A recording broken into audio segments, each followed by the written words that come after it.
நமக்காக மரித்த ஆண்டவராக இயேசு கிறிஸ்துவின் நாமத்தினாலே உங்கள் யாவருக்கும் என்னுடைய சமாதானத்தையும் வாழ்த்துக்களையும் தெரிவித்துக் கொள்கிறேன்.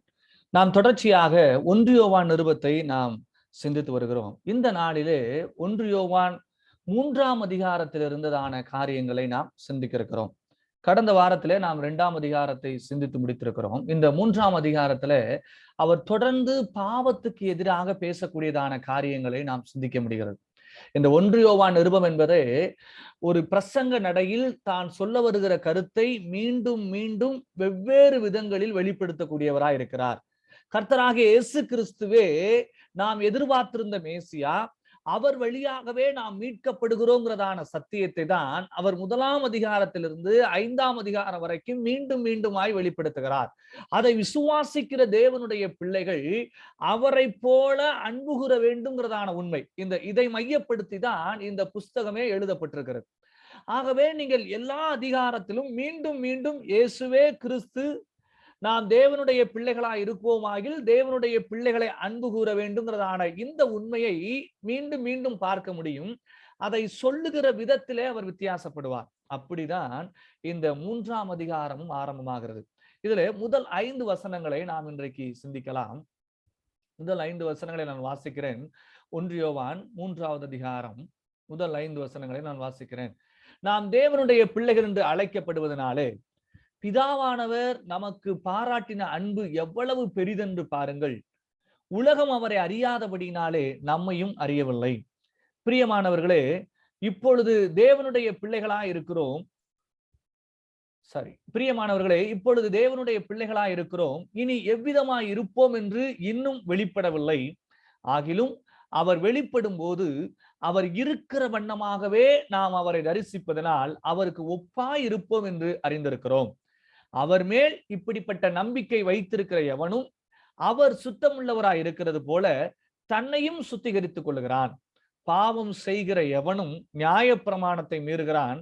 நியாயப்பிரமாணத்தை மீறுகிறதே பாவம். அவர் நம்முடைய பாவங்களை சுமந்து தீர்க்க வெளிப்பட்டார் என்று அறிவீர்கள். அவரிடத்தில் பாவம் இல்லை. இப்பொழுது நாம் என்ன செய்ய வேண்டும், எப்படி வாழ வேண்டும், தேவனுடைய பிள்ளைகளா எப்படி இருக்க வேண்டும் என்று 2ஆம் அதிகாரம் வரைக்கும் பேசியதான நபர் 3ஆம் அதிகாரத்திலே நாம் தேவனுடைய பிள்ளைகள் என்று அழைக்கப்படுவதனாலே பிதாவானவர் நமக்கு பாராட்டின அன்பு எவ்வளவு பெரிதென்று பாருங்கள். இந்த வசனத்தை வாசிக்கிற போது நமக்கு அவ்வளவு பெரிய விஷயமா தெரியலையே அப்படின்னு தான் நமக்கு தோணுது. ஏனென்றால் நாம் மீட்கப்படுவதிலிருந்தே நாம் தேவனுடைய பிள்ளைகள் என்று கேட்டுக்கொள்கிறோம். அது மாத்திரமல்ல, நாம் செய்திகளிலே தொடர்ந்து நாம் தேவனுடைய பிள்ளைகளாய் இருக்கிறோங்கிறதான வார்த்தையை அடிக்கடி கேட்கிறபடினால் அதுல என்ன மேன்மை இருக்கிறது அப்படிங்கிறது நமக்கு புரிவது கிடையாது. இது நாம இன்றைய காலகட்டத்துல சொல்லணும்னா, ஒரு கலெக்டர் என்னோட பையன், நான் கலெக்டரோட பையன், அல்லது நான் முதலமைச்சருடைய பையன் அப்படின்னு இன்னைக்கு நம்மளுடைய முதலமைச்சருடைய பையன் உதயநிதி ஸ்டாலின் நான் முதல்வருடைய பையன் என்று சொல்லுகிற போது அவருக்கு இருக்கக்கூடியதான அந்த ஒரு பெருமை, அவருக்கு இருக்கக்கூடியதான அந்த மகிழ்ச்சி, அது போல தேவனுடைய பிள்ளைகள் என்று அந்த காலத்துல யோசித்து பாருங்க. ராஜாவுனுடைய மகன் என்று சொன்னாலே அந்த காலத்துல பெரிய விஷயம். கடவுள் என்கிறதான அந்த நம்பிக்கை பழைய உடன்படிக்கையிலும் சரி, அல்லது இயேசு கிறிஸ்து வந்த காலகட்டத்தில் மிக பெரிதாக இருந்தது. அவரிடத்தில் ஒரு மனிதன் நேரடியாக நெருங்கி செல்ல முடியாது. அதுதான் பழைய ஏற்பாடு. பழைய ஏற்பாடு முழுவதும் போதிக்கிற ஒரு உண்மை என்னவென்றால், தேவன் பரிசுத்தராய் இருக்கிறார். தேவனுடைய சமூகத்திலே ஒருவன் நெருங்கி சேர முடியாது. நாம் எல்லாரும் தேவனுடைய அடிமைகளாய் இருக்கிறோம், கடவுளுடைய அடிமைகளாய் இருக்கிறோம் என்பதை போலதான் அவர்கள் புரிந்து வைத்திருந்தார்கள். அந்த காலகட்டத்திலே தேவன் நம்முடைய பிதாவாக இருக்கிறார். அவருடைய பிள்ளைகளாக நாம் தேவனுடைய பிள்ளைகளாய் மாறுகிறோம் என்பது ஒரு பெரிய ஸ்லாக்கியமா இருக்கிறது. நாம் இன்றைக்கு ஜெபிக்கிற போதெல்லாம் பரமபிதாவே என்று சொல்லி ஜெபிக்கிறோம். ஆனால் அன்றைக்கெல்லாம் அப்படி பரலோகத்தில் இருக்கிறதான பிதாவே என்று நோக்கி ஜெபிப்பது மிக மிக அரிது. ஏனென்றால் தேவனுடைய நாமத்தை அவர்கள் வீணிலே வழங்கக்கூடாது என்று நினைத்து மிகுந்த ஜாக்கிரதையோடு இருந்த ஒரு காலகட்டமாய் அன்று இருந்தது. அந்த காலகட்டத்திலே தேவனுடைய பிள்ளைகள் என்று அழைக்கப்படுவது மகா பெரிய மேன்மையாக இருந்தது. அதுதான் உண்மையும் கூட. அப்ப நீங்க ஒரு 2000 வருடங்களுக்கு முன்பாக தேவனுடைய பிள்ளைங்கிறதான அந்த ஸ்லாக்கியத்தை அவர்கள் சொல்வதே அவர்களுக்கு ஒரு பெரிய மேன்மையாக இருந்தது. நாம் இன்றைக்கு வேதாகமத்தில் இருக்கிறதான எந்த ஒரு தன்மையை குறித்து நாம் ஆனந்தப்படுவதில்லை. நாம் ஒரு விசுவாசிகள், மீட்கப்பட்டவர்கள், கிறிஸ்து எனக்காக மரித்திருக்கிறார், இதெல்லாம் நாம் தொன்று தொட்டு கேட்டுக்கொண்டே வருகிறபடினால் அதிலே இருக்கிறதான மேன்மை என்ன, சிறப்பு என்ன, எனக்காக தேவனே மரித்திருக்கிறார் என்பது கூட நமக்கு அவ்வளவு பெரித அன்பாக தெரிவது கிடையாது. நாம் அநேக நேரங்களிலே ஒரு பழகி பழகி அடிக்கடி கேட்டு கேட்டு நமக்கு அநேக உண்மைகள் சாதாரணமாய் மாறிவிடுகிறது.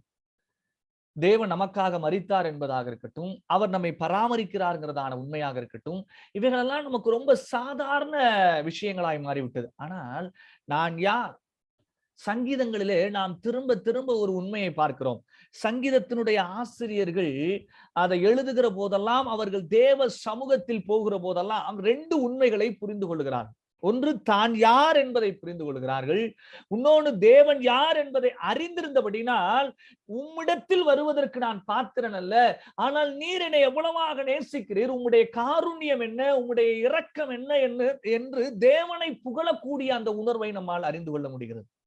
தேவ சமூகத்துல போகிற போதெல்லாம் நான் எவ்வளவு மோசமானவன்கிறதான ஒரு அறிவு நமக்கு கிடைக்கிறது. ஆனால் என்னை நேசிக்கிறதேங்கிறதான உண்மை, கடவுள் எவ்வளவு அன்புள்ளவர்ங்கிறதான அந்த ஸ்லாக்கியத்தை, அந்த மேன்மையை நம்மால் புரிந்து கொள்ள முடிகிறது. அந்த அடிப்படையில் தான் யோவான் பரவசத்தோடு சொல்கிறார், நாம் தேவனுடைய பிள்ளைகள் என்று அழைக்கப்படுவதனாலே பிதாவானவர் நமக்கு பாராட்டின அன்பு எவ்வளவு பெரிது நமக்கு தெரிய வேண்டும். இன்றைக்கு ஒரு வசதியானவர்கள், இவர் எனக்கு தெரியும் அப்படின்னு சொன்னாலே அதுல ஒரு மேன்மை இருக்கிறது. இவர் எனக்கு தெரியும் சொன்னா அநேகர் சந்தோஷப்படுறாங்க. ஐயோ, இவருக்கு தெரியுமா, உங்களை நேரடியா தெரியுமா என்பது போல. அப்படி போல நாம் மற்ற எல்லா மேன்மையை விட, நான் கடவுளுடைய பிள்ளை என்று கடவுள் எனக்கு அங்கீகாரம் கொடுக்கிறார். ஓகே, நான் தேவனுடைய பிள்ளையாக எப்பொழுது நான் மாறுகிறேன்? எல்லாருக்கும் தெரிஞ்ச விஷயங்கிறனால நான் உங்கள்கிட்ட கேட்கிறேன். மியூட் ஆன் பண்ணி சொல்லுங்க. நாம் தேவனுடைய பிள்ளைகளாக எப்பொழுது நாம் மாறுகிறோம், அல்லது எப்பொழுது நாம் தேவனுடைய பிள்ளைகளாக அறிந்து கொள்கிறோம்?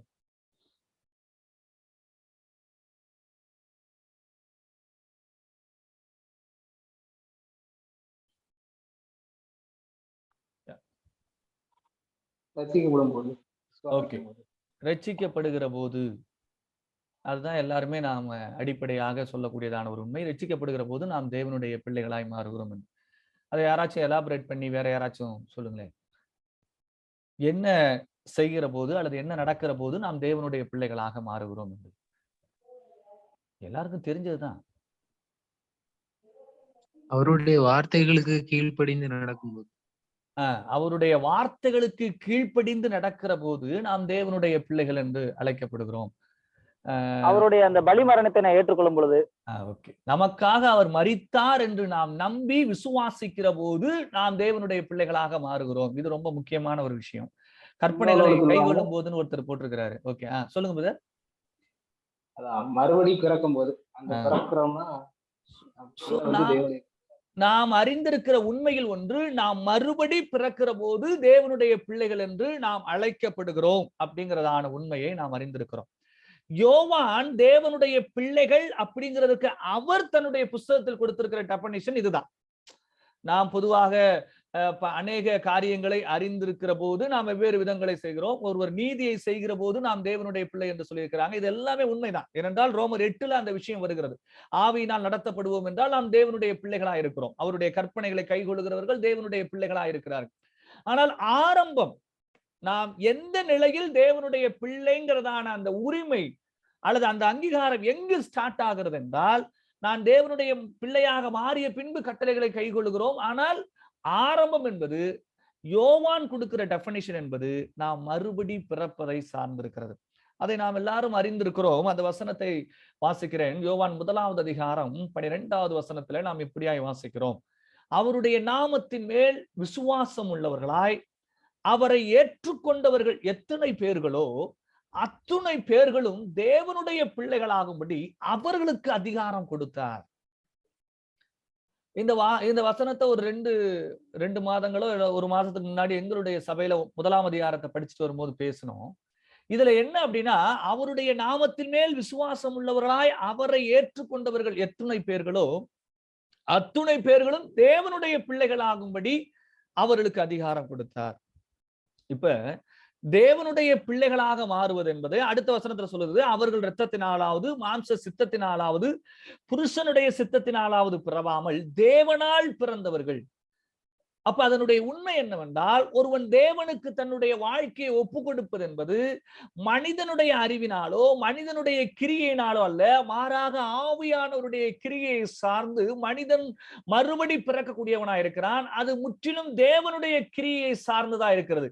ஆண்டவராகிய இயேசு கிறிஸ்து எனக்காக மரித்தார், அடக்கம் பண்ணப்பட்டார், உயிர் தெழுந்திருக்கிறார், இப்பொழுதும் அவர் ஜீவிக்கிறார், அவர் மீண்டும் வர இருக்கிறார், அவருக்காக நான் வாழ்வேன் என்று அர்ப்பணிக்கிறதான அந்த அர்ப்பணிப்பு நிறைந்ததுதான் மறுபிறப்பு. அது எல்லாராலும் செய்ய முடியாது. நாம வாயில அறிக்கை செய்கிறோம், ஆனால் கடவுளுக்கு என்று அர்ப்பணிப்பது என்பது நான் முழுமையாக இனி நான் அல்ல, எனக்குள் கிறிஸ்துவே வாழுகிறார் என்று சொல்லத்தக்கதாக அர்ப்பணிக்கக்கூடிய ஒரு செயல் என்பது நாம் மறுபடி பிறக்கிற போது நடக்கிறது. அதை நாம் எல்லாருமே அனுபவிச்சிருப்போம்.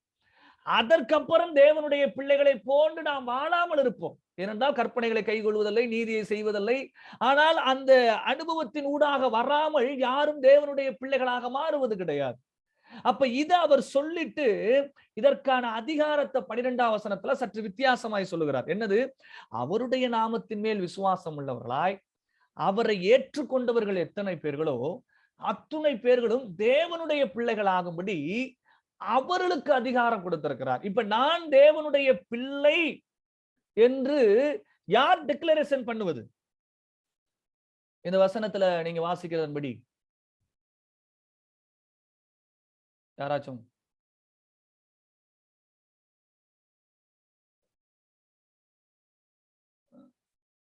ஒருவர் பதில் போட்டிருக்காரு, நாம் அப்படின்னு. எதை வச்சு சொல்றாங்க? நீங்க யாரா சொல்லுங்க பிரதர். பிதா சொல்றாரு. ஓகே, பிதா சொல்வதாக சொல்றாங்க. இப்ப அவருடைய நாமத்தின் மேல் விசுவாசம் உள்ளவராய் அவரை ஏற்றுக்கொண்டவர்கள் எத்தனை பேர்களோ அத்துணை பேர்களும் தேவனுடைய பிள்ளைகளாகும்படி, இந்த அவர்களுக்குங்கிறதான வார்த்தை இந்த வசனத்துல எதனுடைய பிரதிச்சொல்? கொஞ்சம் ஒப்பிட்டு பாருங்களேன், வேற யாராச்சும் கூட ஒப்பிட்டு பாருங்க. பிதாவானவர் நமக்கு அந்த ஸ்லாக்கியத்தை கொடுத்திருக்கிறார் என்று நாம் 3:1 வாசிக்கிறோம். நான் கேட்கிறது இந்த 12ஆம் வசனத்துல, இந்த சுவிசேஷ வசனத்துல நான் தேவனுடைய பிள்ளை என்று சொல்வதற்கான அதிகாரத்தை யாருக்கு கொடுத்திருக்கிறார்? இந்த அவர்களுக்கு, இதுல தெரியுதான்னு தெரியல, இந்த நான் மவுஸ் காமிக்கிற இந்த அவர்களுக்குங்கிறது யாருடைய பிரதிச்சொல்லாக வருகிறது? பிரதிச்சொல்லுனா அதுதான் தமிழ் வார்த்தை, வேற எப்படி சொல்றதுன்னு தெரியல எனக்கு. இங்கிலீஷ்ல சொன்னா புரியும். விசுவாசிக்கிறவர்கள். ஓகே. இதுல இத வாசிக்கிற போது உங்களுக்கு தெரியுதா? அவருடைய நாமத்தின் மேல் விசுவாசம் உள்ளவராய் அவரை ஏற்றுக்கொண்டவர்கள் எத்தனை பேர்களோ, அந்த ஏற்றுக்கொண்டவர்களைத்தான் இங்கு பின்னாடி என்ன சொல்றார்? தேவனுடைய பிள்ளைகளாகும்படி ஏற்றுக்கொண்டவர்களுக்கு அதிகாரம் கொடுத்தார். இது இன்றைக்கு ரொம்ப ஓகே, இப்ப நான் விசுவாசிச்சிருக்கேன், நான் தேவனுடைய பிள்ளைன்னு நான் சொல்லக்கூடிய அதிகாரத்தை பற்றி தான் இது சொல்லுது. என்னை ஒரு பாஸ்டர் டிக்ளேர் பண்ண முடியாது. ஞானசானம் எடுக்கிறனால இன்னையில இருந்து ஒரு அடுத்த வாரத்துல இருந்து கர்த்தருடைய பந்தியில பங்கு பெறலாம் வேணா ஒரு பாஸ்டர் அறிவிக்கலாம் ஒழிய, நான் மீட்கப்பட்டிருக்கிறேனா, நான் கடவுளுடைய பிள்ளையாக என்னுடைய வாழ்க்கையை அர்ப்பணித்திருக்கிறேன் என்பதை நான் தான் சொல்வதற்கான அதிகாரத்தை இந்த உலகத்துல எந்த மனிதருக்கும் தேவன் கொடுக்கவில்லை. மாறாக விசுவாசிக்கிறவர்களுக்கு அதிகாரம் கொடுத்திருக்கிறார். இதுல ஒரு உண்மை இருக்கிறது. என்னவென்றால், நீங்க பழைய ஏற்பாட்டு காலத்துல ஒரு மனிதன் தேவனை ஏற்றுக்கொண்டவனாக இருக்கிறான் என்றால் அவன் தேவனுடைய பிள்ளை, அல்லது இவன் ஒரு இஸ்ரவேலன், இவன் தேவனுடைய மக்களாக மாறுகிறான் என்று அறிவிப்பதற்கு யாருக்கு அதிகாரம் இருந்திருக்கும் நினைக்கிறேன். கொஞ்சம் பழைய ஏற்பாட தெரிஞ்சவங்களுக்கு ஒரு சின்ன ஐடியா, ஒரு இன்னும் விரிவா சொல்றேன். ஒரு புற இன மக்கள், ஒரு புற இன மனிதன் ஆண்டவ கர்த்தரை அறிந்து கொண்டு, யாவேவை அறிந்து கொண்டு, நான் இனிமேல் யாவேவே தேவனாக வணங்க போகிறேன் என்று ஒருத்தன் வருகிறான் என்றால், அவன் அந்த காலத்துல என்ன செய்தால் யார் அவனை இனிமேல் இவன் தேவனை ஆராதிக்கலாம், தேவனுடைய பிள்ளை என்று யார் பிரகடனப்படுத்த முடியும்? ஆசாரியன். இதுதான் பழைய ஏற்பாட்டு காலகட்டத்தில் இருந்த ஒரு பிரதானமான ஒரு விஷயம். என்னவென்றால், அன்றைக்கு பழைய ஏற்பாட்டு காலகட்டத்துல யார் வேண்டுமானாலும் சென்று தேவனுடைய பிள்ளைகளாக மாற முடியாது. பிறப்பால் இருக்கிறவர்களை அதுவும் பிரதிஷ்டை செய்து சில காரியங்களை செய்வார்கள். அவர்கள் அந்த பிள்ளைகளை ஒப்பு கொடுத்து செய்கிறார்கள். ஆனால் ஒரு புறையின மனிதன் என்பவன் கடவுளை அறிந்து கொண்டு ஏற்றுக்கொண்டாலும் கூட ஒரு ஆணாக இருக்கும் பட்சத்தில் அவன் நியாயப்பிரமாணத்தின்படி விருத்த சேதனம் செய்து சில சடங்குகளையும் ஞானஸ்தான உபதேசங்களையும் அவன் செய்து ஒரு ஆசாரியனால் அறிவிக்கப்பட வேண்டும். இவன் இனிமேல் தேவனுடைய பிள்ளையாக இருக்கிறான். அவர்களை பற்றி அப்போஸ்தலர் நடவடிக்கையில நான் வாசிக்கிறோம். அதை யாராவது எடுத்து வாசிங்க, நான் சொல்றேன். அப்போஸ்தலர் 2வது அதிகாரத்துல இப்படி ஒரு கூட்டம் இருக்கிறது. அப்போஸ்தலர் 2வது அதிகாரம் 10வது வசனத்தை ஒருவர் எடுத்து வாசிங்களேன். அப்போஸ்தலர் 2:10.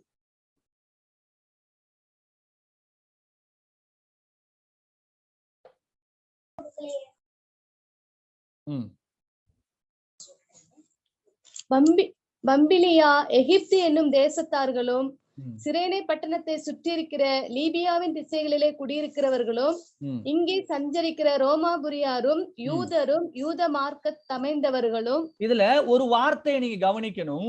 யூதரும் யூத மார்க்க தமைந்தவர்களும் அப்படின்னு. இந்த யூதர்கள் என்பவர்கள் பிறப்பால் யூதர்களாய் இருக்கிறவர்கள்.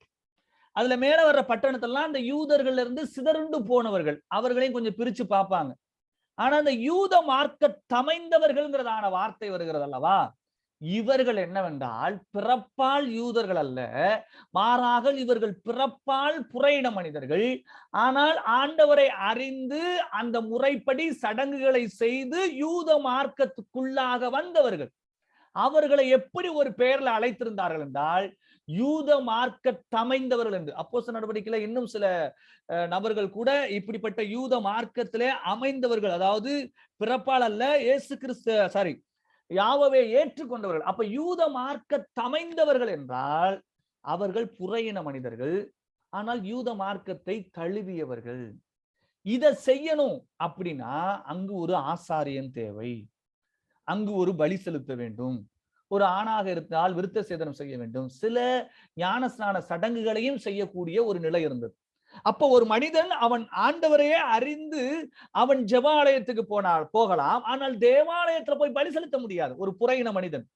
யூத மார்க்கத்துக்கு அமைந்தால் மட்டுமே, யூத மார்க்க அமைந்தவனாக மாறி ஒரு ஆசாரியனால் அறிவிக்கப்பட்டால் மட்டுமே அவன் தேவாலயத்திற்கு சென்று பலிகளை செலுத்த முடியக்கூடிய ஒரு சூழல் இருந்தது. அப்ப இதை யார் செய்வா? ஒரு ஆசாரியன் செய்யக்கூடியவனா இருக்கிறான். ஆனா இன்றைக்கு அப்படி அல்ல. இன்றைக்கு நீங்க எந்த திருச்சபைக்கு போனாலும் சரி, உங்க பாஸ்டர் உங்களை பார்த்து நீங்கள் தேவனுடைய பிள்ளை, இனி இன்றிலிருந்து இவன் கடவுளுடைய ராஜ்யத்துக்கு உரியவன் என்று யாருமே சொல்ல முடியாது. என்னுடைய மீட்பை, என்னுடைய அர்ப்பணிப்புக்கான விஷயத்தை கடவுள் என்னிடத்தில் கொடுத்திருக்கிறார். இன்றைக்கு நான் தேவனுடைய பிள்ளைகள் ஆகுவதற்கு எனக்கு ஒரு இடைத்தரகர் தேவையில்லை. நான் தேவனுடைய பிள்ளைகள் ஆகுவதற்கு எனக்கு ஒரு ஆசாரியர் தேவையில்லை. ஆகவே தான் நாம் என்ன சொல்லுகிறோம்? நாம் ஞானஸ்தானம் எடுக்க வேண்டும். ஆனால் ஞானஸ்தானம் எடுக்கிறபடினால் நாம் மீட்படைவதில்லை. அப்படின்னா ஞானஸ்தானம் எடுக்கணும், ஞானஸ்தானம் கொடுக்கிறவர்னால நாம மீட்படைகிறோம். ஏன்னா அந்த ஒரு நபர் இல்லாம என்னால் மீட்பு இல்லைங்கிற ஒரு கான்செப்ட் வந்துருவோம். ஆகவே சிலர்லாம் தங்களுக்கு தாங்களே ஞானஸ்தானம் கொடுக்கிறவங்க எல்லாம் இருக்கிறாங்கலாம் கேள்விப்பட்டிருக்கிறேன். ஆனால் உண்மையில் இன்றைக்கு நான் தேவ சமூகத்திற்கு சென்று தேவனுடைய பிள்ளையாக இருப்பதற்கு எனக்கு மத்தியஸ்தர் ஒருவர் தேவையில்லைங்கிறதான ஒரு விஷயத்தை தான் யோவான் 1:12 தேவனுடைய பிள்ளைகளாகும்படி விசுவாசிக்கிறவர்களுக்கு அதிகாரம் கொடுத்தாரா. எவ்வளவு பெரிய சிலாக்கியம் பாருங்க. யாரும், அதனாலதான் சுவிசேஷம் புறையின மனிதனுக்கு போச்சு. அங்க ரட்சிக்கப்பட்ட யாரையும் எருசலேமுக்கு கூட்டிட்டு வந்து விசுவாசிகள் அவங்க மாத்தல, அங்கேயே அவங்க விசுவாசியா இருந்தாங்க. யூத அந்த மார்க்க பின்னணியோடு யோசிக்கிற போது அது மகா பெரிய மேன்மை. ஒருவன் கடவுளுடைய சமூகத்திற்கு நேரடியா போக முடியும். எனக்கு இன்னைக்கு ஒரு ஆசாரியன் தேவையில்லைங்கிறதான அந்த உண்மையை ஆண்டவர் நமக்கு கொடுத்திருக்கிறார். அவர்கள் தேவனுடைய பிள்ளைகளாக. அப்ப நான் தேவனுடைய பிள்ளை என்பதற்கு எனக்கு பாஸ்டர் சர்டிபிகேட் கொடுக்க வேண்டிய அவசியம் இல்லை. யாரோ ஒருவர் என்னை பிரதிஷ்டை செய்ய வேண்டிய அவசியம் கிடையாது. நான் எனக்காக மரித்து உயிர்த்தெழுந்த ஆண்டவராக இயேசு கிறிஸ்து மீது விசுவாசம் வைத்து அவருக்கு என்னுடைய வாழ்க்கையை ஒப்பு கொடுத்திருக்கிற போது தேவனுடைய பிள்ளைகளாகும்படியான அந்த அதிகாரத்தை எனக்கே தந்திருக்கிறார். அது எவ்வளவு பெரிய மேன்மை. அதனால்தான் சில நேரங்களிலே திருச்சபைகளிலே பிரச்சனை வருகிற போது, அதாவது ஊழியர்களுக்கும் அல்லது விசுவாச பிள்ளைகளுக்கு பிரச்சனை வருகிற போது, ஊழியர்கள் உடனடியாக நீ சபிக்கப்பட்டு விட்டாய், நீ கர்த்தருடைய பிள்ளையே கிடையாது, நீ அந்தி கிறிஸ்து, நீ ரட்சிக்கப்படவே இல்லை என்று பயங்கரமாக ஒரு பிரச்சனை வந்தாலே அடுத்த கை வைக்கிறது என்னது? நீ ரட்சிக்கப்பட்டவனா, நீ கடவுளுடைய பிள்ளையே இல்ல, இவ்வளவு நாளா நீ மாய்மாலம் பண்ணிருக்கிற என்று சரளமாக நம்மளை தூசிக்க ஆரம்பித்து விடுவார்கள். ஊழியர்களா இருக்கட்டும் அல்லது நாம் ஊழியர்களை சொல்வதா இருக்கட்டும், எதுவா இருந்தாலும் சரி.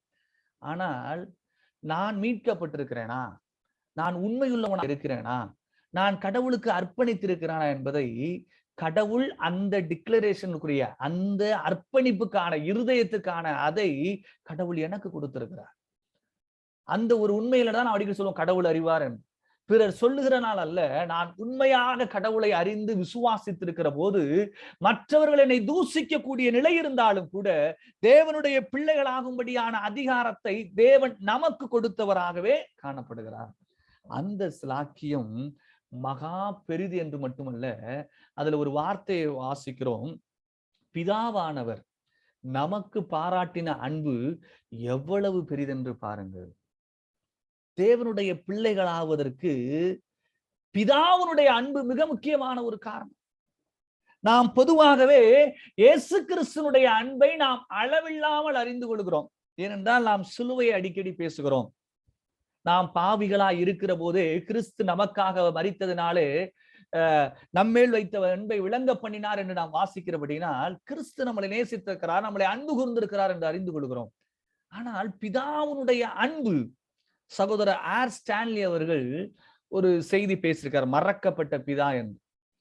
அது ஜெபத்தை பற்றி பேசின செய்திகள் இருக்கிறது. வேறு சில சவுண்ட் டாக்டரிங்கிறதான தலைப்புல கூட நீங்க அதை வாசிக்கலாம், மறக்கப்பட்ட பிதா என்று. ஏனென்றால் நாம் இன்றைக்கு திருச்சபையிலே கிறிஸ்துவை அதிகமாக பிரசங்கிக்கிறோம். அது தவறல்ல, கிறிஸ்துதான் திருச்சபையிலே மையமாக இருக்கிறார். ஆனால் அதே சமயத்திலே பிதாவை நாம் மறந்தவர்களாய் போய்விட்டோம். ஒரு சாதாரணமா முழு பெண்டகோஸ்தே அசம்பிளிக்கு போனீங்கன்னா அவங்க ஜெபத்தை ஸ்டார்ட் பண்ணும் போதே பிதாவே என்று சொல்லிட்டு எங்களுக்காக மரித்தீரே என்று இயேசுவை தான் முழுவதும் ஸ்தோத்திரம் பண்ணிட்டு இருப்பாங்க. கடைசியா முடிக்கும் போது இயேசுவின் நாமத்தில் ஜெபிக்கிறோம் என்று முடிச்சிருவாங்க. சம்டைம்ஸ் பிதா என்ன செய்து கொண்டிருக்கிறார் என்பதையே நாம் நினைப்பதே கிடையாது. பிதாவினுடைய அன்பை தம்முடைய சொந்த குமாரன் என்றும் பாராமல் அவரை தந்தருளி இவ்வளவாய் உலகத்தில் அன்பு கூர்ந்தார் என்று சொல்லுகிற போது பிதாவானவர் என்னை எவ்வளவாய் நேசிக்கிறார் என்பதை வெளிப்படுத்திருக்கிறது. பிள்ளைகளை வச்சிருக்கிறவங்களுக்கு தெரியும். அடிக்கடி நான் இந்த ஒப்புமையை சொல்வது வழக்கம்.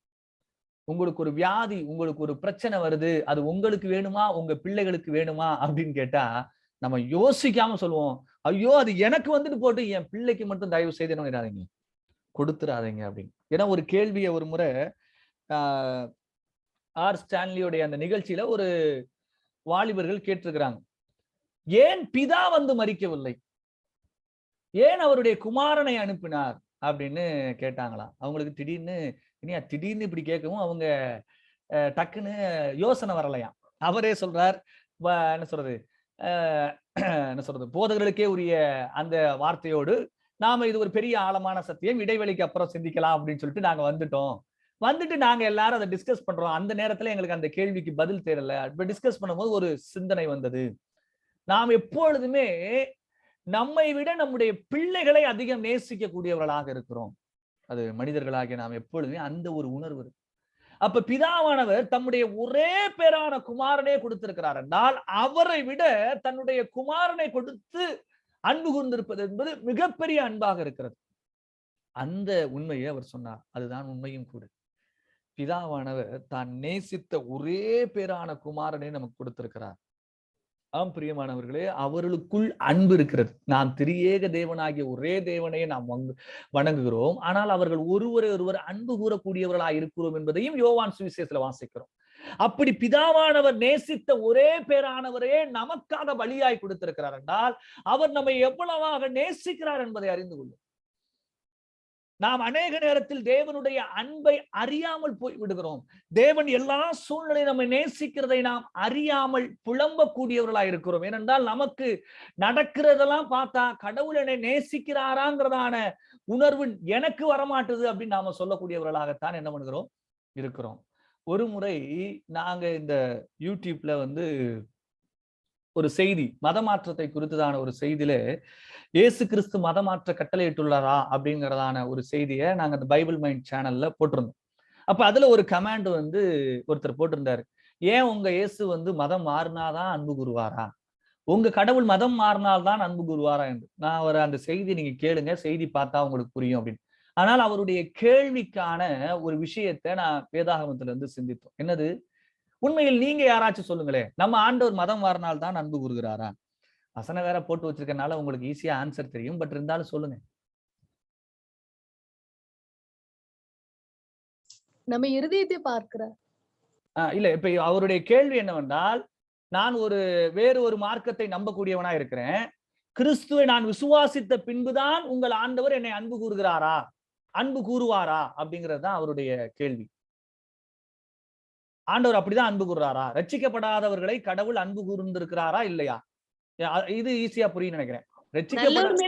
நல்லோர் மேலும் தீயோர் மேலும் மழை வர்ஷிக்க பண்ணுகிற தேவனா இருக்கிறான்னு பாக்குறோம். ஓகே, அது மிக நேர்த்தியான ஒரு பதில். அது உண்மையிலேயே மலை பிரசங்கத்திலே ஆண்டவருடைய அந்த அன்பை வெளிப்படுத்துவதற்காக ஆண்டவர் ஒரு விதத்தில் பார்த்தால் அவர் துரோகிகளையும் நேசிக்கிறார். அதான் உண்மை. அவருக்கு எதிராக இருக்கக்கூடியவர்களை என்ன பண்ணுகிறார்? நேசித்து பராமரிக்கிறார். ஆனால் குறிப்பாக வேதாகமத்தில் நேரடியாக வெளிப்படுத்திருக்கிற அன்பு என்னவென்றால், நாம் இயேசு கிறிஸ்துவை விசுவாசித்த பின்பு பிதாவானவர் தம்முடைய அன்பை நமக்கு வெளிப்படுத்தல. இப்ப இந்த ஜெனரேஷன்ல இருக்கக்கூடியதான இந்த காலகட்டத்துல புதிய உடன்படிக்கையில் இருக்கிறவங்க எல்லாரும் நாம் அறிந்த வேண்டியதான ஒரு உண்மை என்னவென்றால், கடவுள் எப்பொழுது என்னை அன்பு கூர்ந்தார் என்று நான் வாசிக்கிற போது யோவான் அதற்கான உண்மைகளை சொல்லுகிறார். அன்பில்லாதவன் தேவனை அறியான், தேவன் அன்பாகவே இருக்கிறார். ஒருத்தர் பதில் போட்டிருக்காரு, அவருடைய குமாரனை தந்து அன்பு கூர்ந்திருக்கிறார் என்பது. அதுதான் உண்மையும் கூட. அந்த 4வது அதிகாரம் 9ஆம் வசனத்துல, தம்முடைய ஒரே பேரான குமாரனாலே நாம் பிழைக்கும்படிக்கு தேவன் அவரை இவ்வுலகத்திலே அனுப்பினதினாலே தேவன் நம்மேல் வைத்த அன்பு வெளிப்பட்டது. நான் மாறிய பின்பு எனக்கு தேவன் அனுப்பவில்லை ஆண்டவராகிய இயேசு கிறிஸ்துவ. நான் மனம் திரும்பியது வாலிப நாட்கள்ல இருக்கலாம், அல்லது ஒரு 40 வயதுக்கு மேல இருக்கலாம், ஏதோ ஒரு வயதுல மனம் திரும்பி இருப்பேன். ஆனா மனம் திரும்புவதற்கு முன்பாகவே, ஏன் நான் இந்த உலகத்தில் பிறப்பதற்கு முன்பாகவே என்னை நேசித்தபடினால் இந்த உலகத்தில் பிறந்து வாழ்கிற ஒவ்வொரு மனிதனுக்காகவும் ஆண்டவர் தம்முடைய ஒரே பேரான குமாரனை அனுப்பி தம்முடைய அன்பை வெளிப்படுத்தியிருக்கிறார்.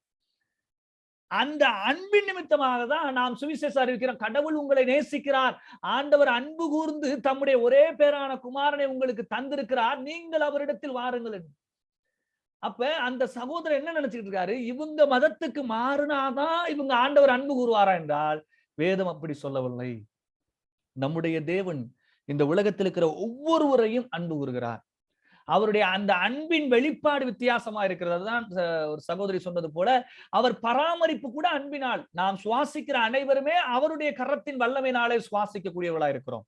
ஆனால் அதே சமயத்திலே அவருடைய அன்பை ருசிப்பதற்கும் மீட்கப்படாதவர்கள் அவருடைய அன்பை அனுபவிப்பதற்கும் வித்தியாசம் இருக்கிறது. ஆனால் தம்முடைய குமாரனை தந்தருளி அன்பு கூர்ந்தது என்பது இந்த உலகத்தில் இருக்கிற ஒவ்வொருவருக்காகவும் ஆண்டவர் மரித்திருக்கிறார்.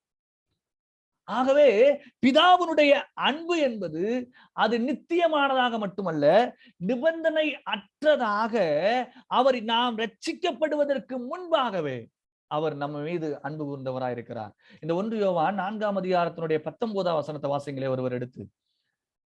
1 யோவான் 4ஆம் அதிகாரம் 19.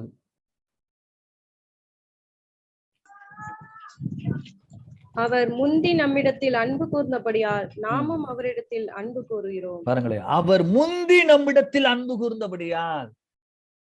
உண்மையில் நாம் அவரிடத்தில் நம்முடைய வாழ்க்கையை ஒப்பு கொடுக்கிற போது என்ன அறிந்திருப்போம்?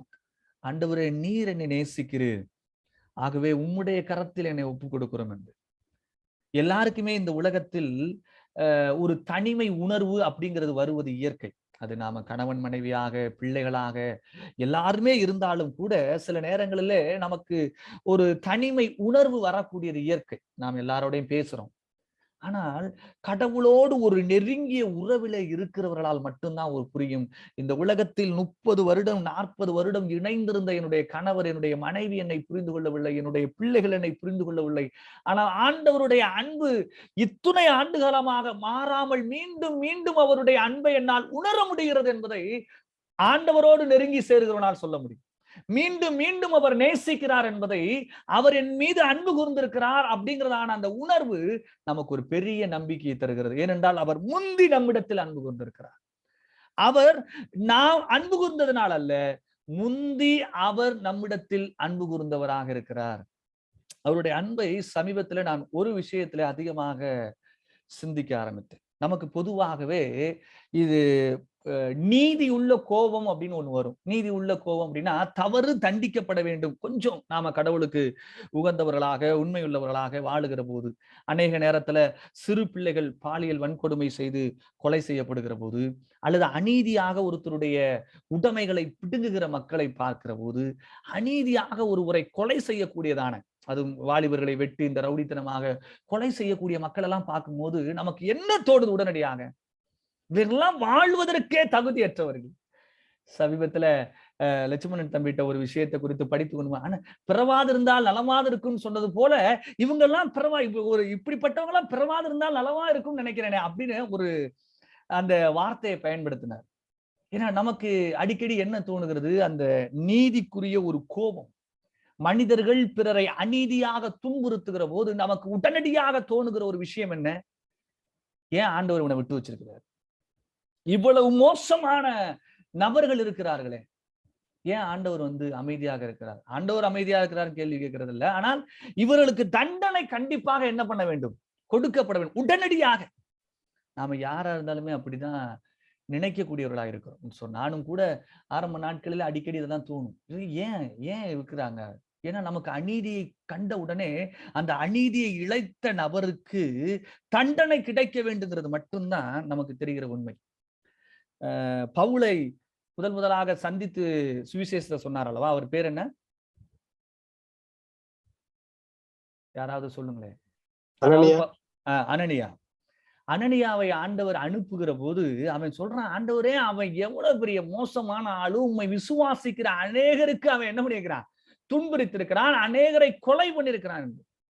இப்ப நம்ம காலகட்டத்துல விசுவாசிகளாகிய நமக்கு துன்புறுத்தலை தரக்கூடியவர்களோ, விசுவாசிகள் நம்முடைய திருச்சபையில் இருக்கிற ஒரு 4 பேரை வெட்டி கொண்டுட்டான்னு வச்சுக்கிறீங்களே, நமக்கு அவன் ஆண்டவரே அவன் ரட்சிக்கப்படுவதற்கு உதவி செய்யுங்க, அவன் மனம் திரும்ப உதவி செய்யுங்க, நம்ம ஜெபம் பண்ணுவோம். எடுத்தோம் நமக்கு என்ன தோணும்?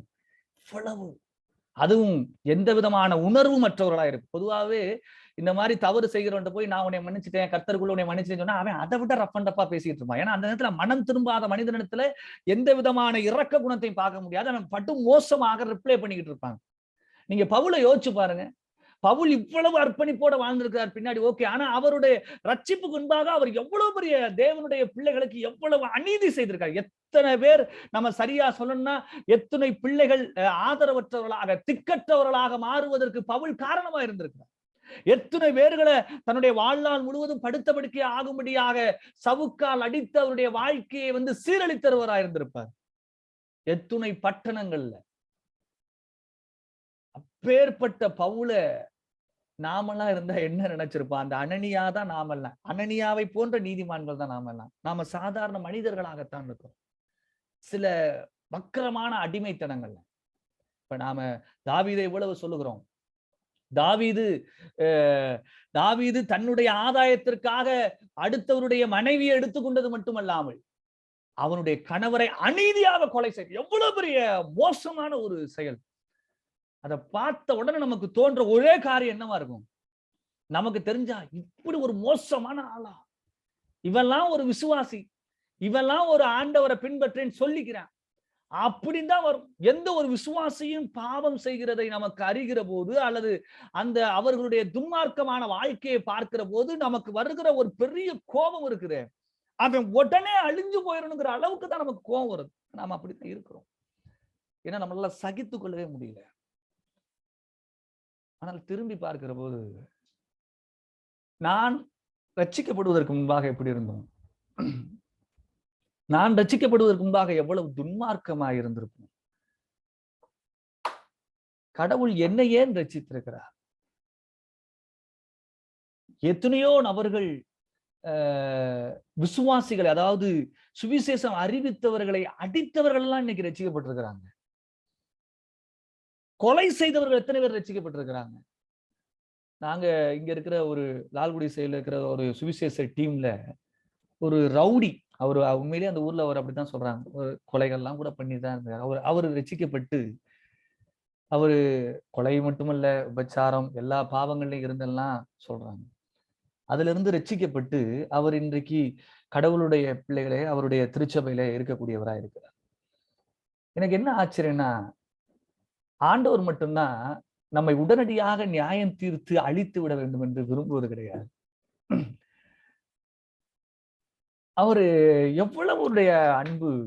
நம்முடைய கடந்த கால வாழ்க்கையை யோசிக்கிற போது, நம்முடைய இந்த கிறிஸ்தவ வாழ்க்கையில விசுவாசிகளாய் மாறிய பின்பு நாம் தவறி விழுந்த நேரங்கள், நம்முடைய தவறான வாழ்க்கை நம்முடைய திருச்சபையில் இருக்கிற விசுவாசிகளுக்கு எல்லாம் தெரிஞ்சா, நீ இனிமே சபைக்கு வராதேன்னு பாஸ்டர் சொல்லிடுவாரு. பாஸ்டர் தவறி விழுந்ததெல்லாம் விசுவாசிகள் தெரிஞ்சா, நீ எல்லாம் ஒரு பாஸ்டர், நான் உனக்கு கீழே இருக்கணுமா அப்படிங்கிற நிலைமையில தான் நம்ம வாழ்க்கை இருக்குது. ஆனா இது எல்லாம் அறிந்த ஆண்டவர் நம்மளை நேசிக்கக்கூடியவராக இருக்கிறார், நம்மளை சகிக்கிறாரோ அப்படின்னு அடிக்கடி எனக்கு தோன்று. அவர் நம்மளை சகித்து கொண்டு நாம மனம் திரும்புவோம் என்று காத்திருக்கிறார். நம்முடைய பாவத்தை அவர் அங்கீகரிப்பது கிடையாது, எந்த ஒரு பாவத்தையுமே அவர் விருப்பப்படுவது கிடையாது. ஆனால் நமக்காக அவர் காத்திருக்கிறார். என்னுடைய மகள் ஒரு நாள் மனம் திரும்புவான், அவனை அழிச்சிடக்கூடாது, நாம் இன்றைக்கும் ஜீவனோடு இருப்பது, நாம் இன்னும் அதிகமாக கடவுளுக்கு மாறுவோம், கடவுளுக்கு உகந்தவர்களாய் மாறுவோங்கிறதான அந்த ஒரே நம்பிக்கையோடு தேவன் மட்டும்தான் நம்ம நேசிக்கக்கூடியவராக இருக்கிறார். உங்களை வழி நடத்துகிறவர் யாரும் நம்முடைய வாழ்க்கையை அறிந்திருந்தால் ஒரு காலம் நம்மளை இந்த உலகத்திலே ஜீவிப்பதற்கு அனுமதிக்க மாட்டார். எல்லாருக்குமே, மனிதர்களா இருக்கிற எல்லாருக்குமே அந்த நீதியின் கோபம்ங்கிறது ஒன்று வருது. உடனடியாக நாம் அழிந்து போக வேண்டும், அழிக்கப்பட வேண்டியவர்கள்ங்கிறதான எண்ணம் வருகிறது. ஆனால் ஆண்டவர் அன்பு கூறக்கூடியவரா இருக்கிறார். அதை மீறி ஆண்டவருடைய அன்பு அளவற்றது. உண்மையிலேயே ஒரு மனிதன் நரகத்திற்கு போகிறார் என்றால் அவன் தனக்கு கிடைத்த சகல வாய்ப்புகளையும் அநீதியாக கடவுளுக்கு எதிராக செயல்பட்டு போறான்னு அர்த்தம். இரண்டால் கடவுள் மீண்டும் மீண்டும் மீண்டும் மீண்டும் தம்முடைய அன்பை வெளிப்படுத்துகிறார். ஒருவேளை வாலிப பிள்ளைகள் இந்த செய்தியை கேட்டுக்கொண்டிருப்பீர்களாக, நம்முடைய வாழ்க்கையில நாம் மீண்டும் மீண்டும் மீண்டும் தவறி விழுந்து கொண்டே இருக்கலாம்.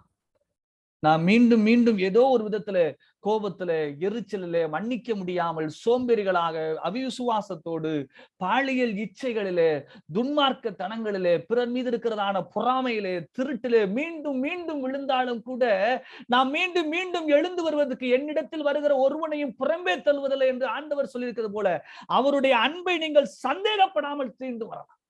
அப்படிதான் நாம் எல்லாருமே வந்திருக்கலாம், அதற்கான வாய்ப்புகள் இருக்கிறது. ஆனால் நமக்கு இருக்கிற எந்த ஒரு வீழ்ச்சியின் நிலையிலும் இதற்கு மேல் என்னை யாரும் நேசிக்கவில்லை என்று நேசிக்க வேண்டாம், நினைக்க வேண்டாம். ஆண்டவர் அந்த வீழ்ச்சியில் நாம் மனம் திரும்பினால் நமக்காக காத்திருக்கிற ஒரு பரமபிதாவாகத்தான் அவருடைய அன்பு இருக்கிறது. அதைத்தான் அந்த ஊதாரி மைந்தனுடைய உவமையை நாம் பார்க்கிறோம். நாம் துன்மார்க்கமாய் கடவுளை விட்டு பிரிந்து போகிற போதும் அவருடைய அன்பினாலே அவர் காத்து கொண்டிருக்கிறதான ஒரு சிலாக்கியம் இருக்கிறது. அவருடைய அன்பு பெரிது. பிரியமானவர்களே, இந்த உலகத்துல எந்த ஒரு மனிதனும் கடவுள் நம்மை அன்பு கூறுவது போல ஒரு மனிதனும் அன்பு கூற முடியாது. அது நம்முடைய துணைவியாக இருக்கட்டும், நம்முடைய பிள்ளைகளாக இருக்கட்டும், நம்முடைய நேசித்த ஊழியர்களாக இருக்கட்டும், இந்த உலகத்தில் இருக்கிறதான எந்த மனிதர்களும் ஆண்டவர் நம்மை நேசித்தது போல ஒருவரும் நேசிக்க முடியாது. அப்படிப்பட்டதான அன்பை பிதாவானவர் நம்மிடத்துல வெளிப்படுத்திருக்கிறார். ஆகவேதான் வேதம் சொல்லுகிறது, அவர் முந்தி நம்மிடத்துல அன்பு கூர்ந்திருக்கிறார் என்று.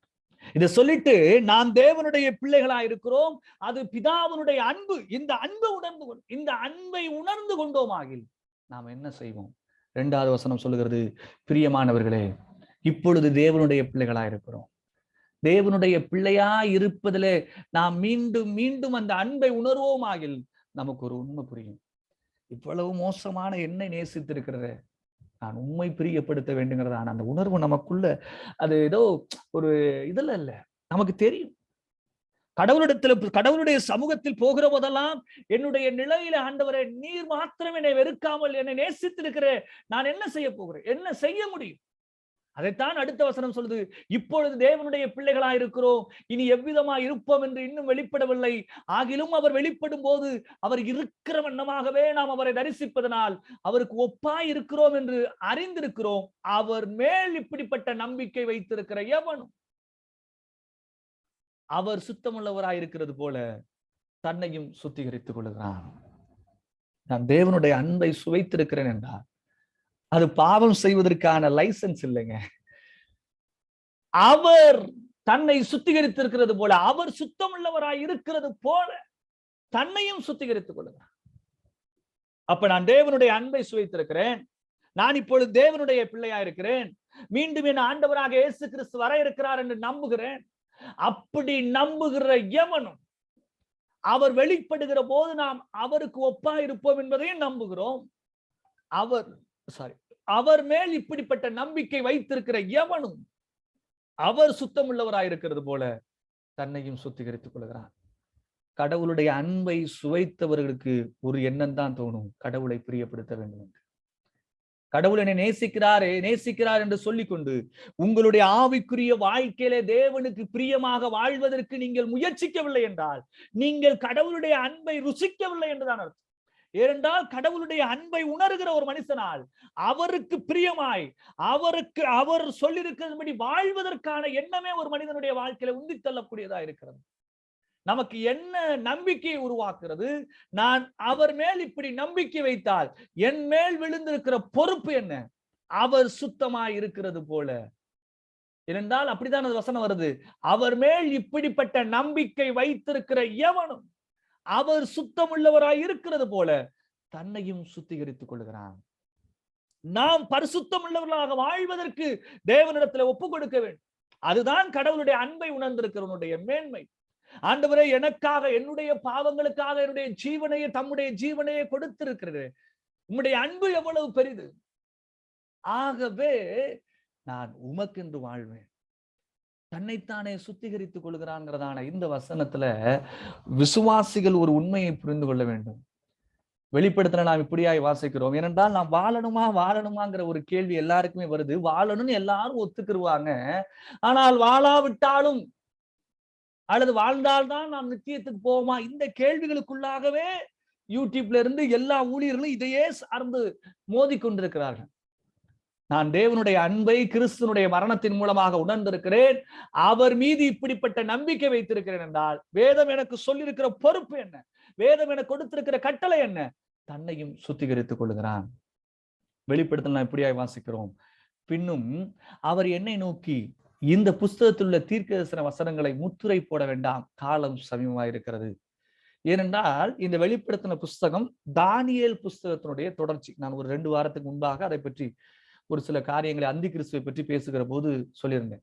தானியேல் புஸ்தகத்தினுடைய அந்த உள் கருத்துக்களை மையப்படுத்தி அதில் வெளிப்படுத்தப்பட்டிருக்கிற தரிசனங்களை வெளிப்படுத்தக்கூடிய ஒரு புஸ்தகமாக வெளிப்படுத்தின விசேஷம் இருக்கிறது.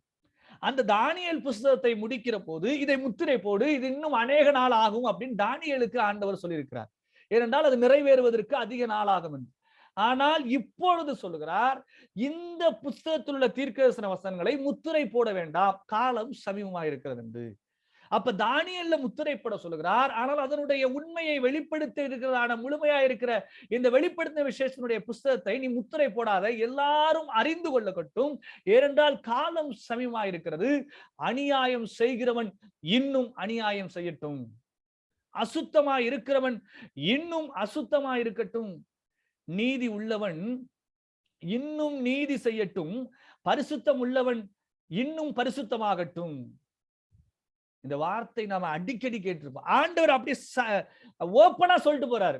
ஆண்டவரே, நான் ரட்சிக்கப்பட்டா பரலோகத்துக்கு வந்துருவானா? இந்த கேள்விக்கெல்லாம் அவர் பதில் சொல்லாம நேரடியாக என்ன சொல்லுகிறார்? நீ என்ன வாழ்ந்துகிட்டு இருக்கிற? அநியாயம் செய்கிறவன் இன்னும் அநியாயம் செய்யட்டும், அசுத்தமா இருக்கிறவன் இன்னும் அசுத்தமா இருக்கட்டும், நீதி உள்ளவன் இன்னும் நீதி செய்யட்டும், பரிசுத்தம் உள்ளவன் இன்னும் பரிசுத்தமாகட்டும். நீ எப்படி இருக்கிறாயோ அதிலே வாழ். ஏனென்றால் காலம் சமயமாயிருக்கிறது. அப்படி என்றால் நான் எப்படிப்பட்டவனாயிருக்கிறேன்? நான் விசுவாசத்திலே மனம் திரும்பி விசுவாசித்திருக்கிறேன் என்றால் அவர் சுத்தம் உள்ளவராய் இருக்கிறது போல தன்னையும் சுத்திகரித்துக் கொள்ளுகிறவனாயிருக்கிறான். என்னுடைய ஒவ்வொரு நாளும் என்னுடைய வாழ்க்கை எதிலே கவனம் செலுத்த வேண்டுமானால் நீதி செய்கிறேன், நீதி செய்து கொண்டே இருக்க வேண்டும். அதுதான் நமக்கு கொடுத்திருக்கிற கடைசி எச்சரிக்கை. நீ என்ன செய்ய வேண்டும் என்றால் நீ செய்கிறதையே தொடர்ந்து செய், நீதி செய், நீதியவே செய். நாம் போன வாரத்துல இந்த 1 யோவான் 2ஆம் அதிகாரத்தினுடைய கடைசி வசனத்துல நாம் இப்படியாய் வாசித்தோம். 1 யோவான் 2வது அதிகாரம். அவர் நீதி உள்ளவராய் இருக்கிறார் என்று உங்களுக்கு தெரிந்திருப்பதனால் நீதியை செய்கிற எவனும் அவரில் பிறந்தவன் என்று அறிந்திருக்கிறீர்கள். நீதியை செய்கிற எவனும் அவரில் பிறந்தவன் என்று அறிந்திருக்கிறீர்கள். அப்ப நான் நீதியை செய்கிறவன் தேவனுடைய பிள்ளை. இப்ப நாம் சொன்னோம் அல்லவா அந்த ஆரம்பம் எங்க இருக்கிறது என்று. இந்த ரெண்டையுமே யோவான் பேசியிருக்காரு. நான் இயேசு கிறிஸ்துவை விசுவாசிக்கிற போது தேவனுடைய பிள்ளை என்று அழைக்கப்படுகிறேன். நீதியை செய்கிறவன் தேவனுடைய பிள்ளை என்று. அதைத்தான் சிலர் ரோமர் 8ஆம் அதிகாரத்தில் அவருடைய கட்டளைகளை கைகொள்ளுகிறவன், ஆவியின்படி நடக்கிறவன் என்றெல்லாம் சொல்லும். அப்ப யார் தேவனுடைய பிள்ளை என்றால் தன்னுடைய வாழ்க்கையை மறுபடி பிறந்து ஆண்டவராக இயேசு கிறிஸ்து எனக்காக மரித்து அடக்கம் பண்ணப்பட்டு உயிரோடு எழுந்திருக்கிறார் என்று விசுவாசித்து அவருக்கு தன்னுடைய வாழ்க்கையை அர்ப்பணித்தவன் தேவனுடைய பிள்ளையாயிருக்கிறான். ஆனால் அவன் தொடர்ந்து நீதியை செய்கிற போது, அவருடைய கற்பனைகளின்படி வாழுகிற போது அவன் தேவனால் பிறந்தவனாக தேவனுடைய பிள்ளையாக இருக்கிறான் என்று வேதம் சொல்லுகிறது.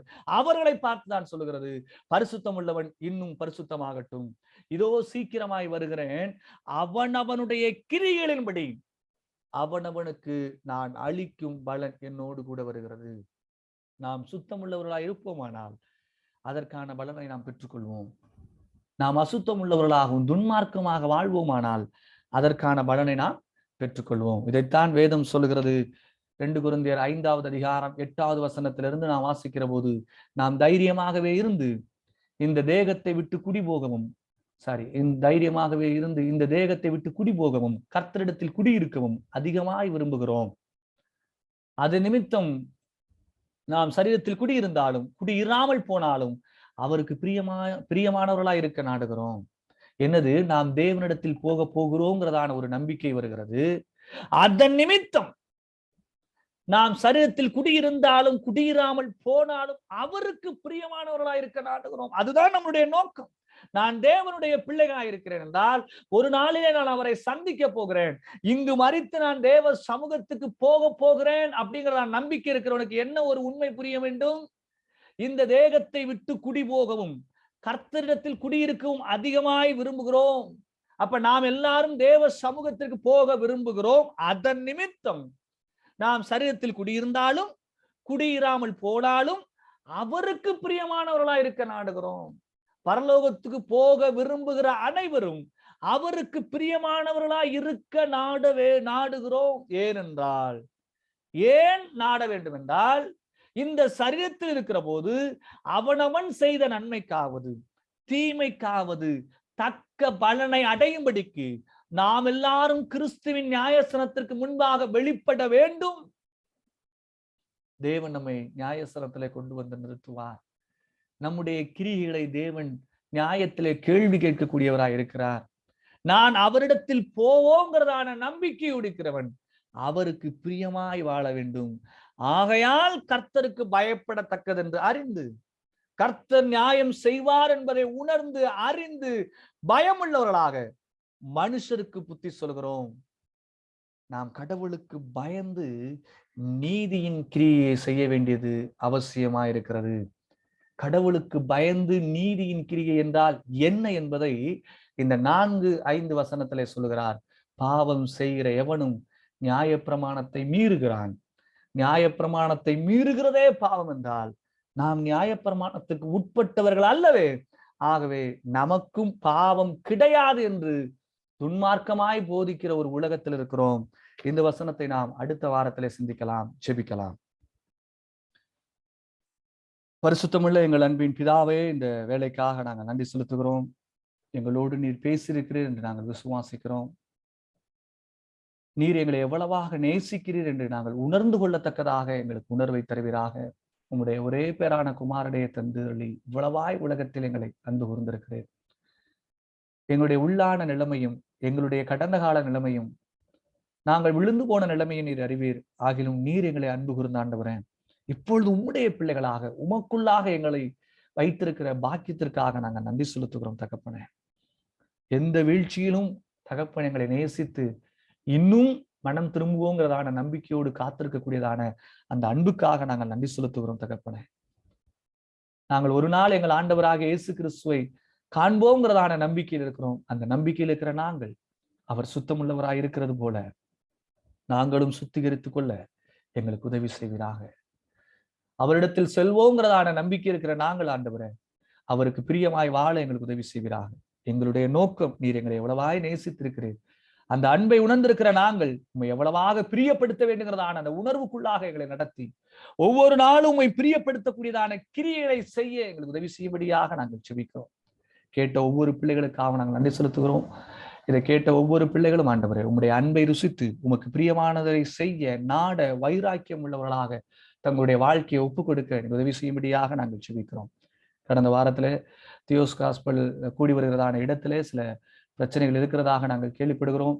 நீர் தாமே அந்த திருச்சபையாருக்கு ஆண்டவரே சமாதானத்தையும், அந்த பிரச்சனை ஆண்டவரே எந்த விதமான குழப்பம் இல்லாதபடிக்கு ஆண்டவரே அவர்கள் கூடி உம்மை ஆராதிக்கக்கூடியதான கிருபைகளை தருவீராக. மனுஷருடைய கண்களிலே தயவு கிடைக்கும் வரட்டும்படியாக நாங்கள் செபிக்கிறோம்.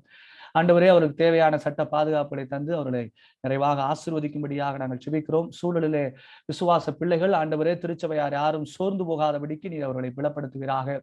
தொடர்ந்து ஆண்டவரே நீண்ட வருடங்களாக அவர்கள் கூடி வருவதிலே அடிக்கடி அவர்களுடைய வாழ்க்கையிலே ஆண்டவரே இது 2வது முறையாக இந்த இடம் சார்ந்த பிரச்சனைகள் நாங்கள் கேள்விப்படுகிறோம். நாங்கள் யாவரும் மனிதர்கள் சோர்ந்து போகிறோம். இந்த நிலையிலே நீர் அவர்களையும் திருச்சபையாரையும் சிஷ்யமாய் போதகர்களையும் குடும்பத்தாரையும் நீர் ஆறுதல் படுத்துவீராக, பலப்படுத்துவீராக.